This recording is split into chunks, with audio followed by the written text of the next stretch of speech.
Tonight, Governor Henry McMaster urged South Carolina to act boldly and not waste the opportunity it has now to ensure prosperity for years to come. The governor spoke to South Carolinians directly and to their lawmakers in his annual State of the State address. State House reporter Mary Green has the details. Tonight, Governor Henry McMaster reiterated calls he's been making to the General Assembly recently, including implementing raises for teachers, state employees, and law enforcement, accelerating fixes for roads and bridges, and putting more money into state reserves to prepare for a potential economic downturn.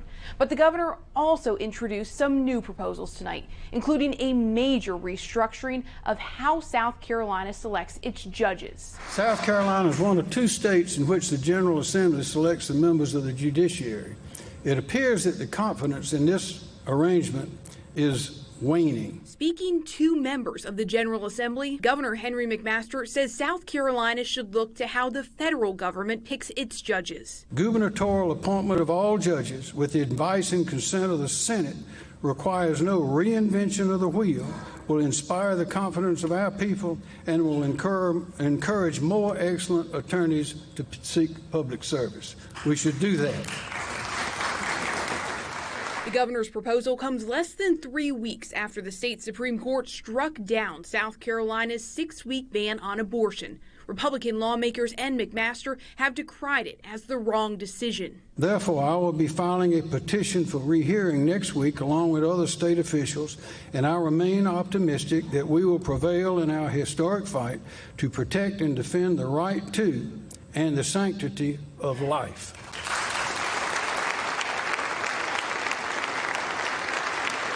In the Democratic response, Senator Ronnie Sabb of Williamsburg County says state leaders should let voters decide South Carolina's limits on abortion. He encouraged them to invest more in public education, vote down school voucher legislation, and pass a hate crimes bill. And so let us march on until victory is won.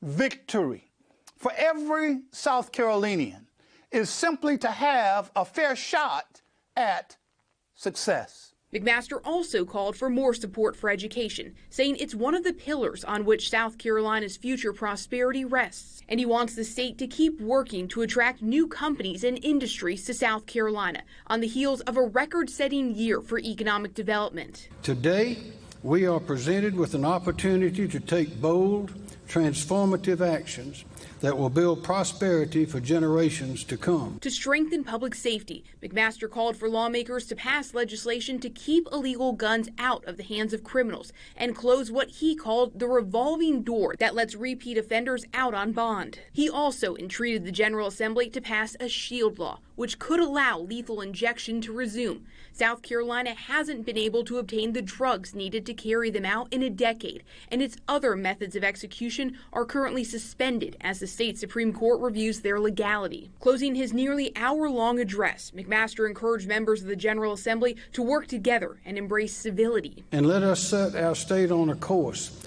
that will provide these opportunities for prosperity, success, and happiness for generations of South Carolinians to come. And again, that was State House reporter Mary Green reporting. This was McMaster's 6th State of the State address overall and the first of his second full term in office.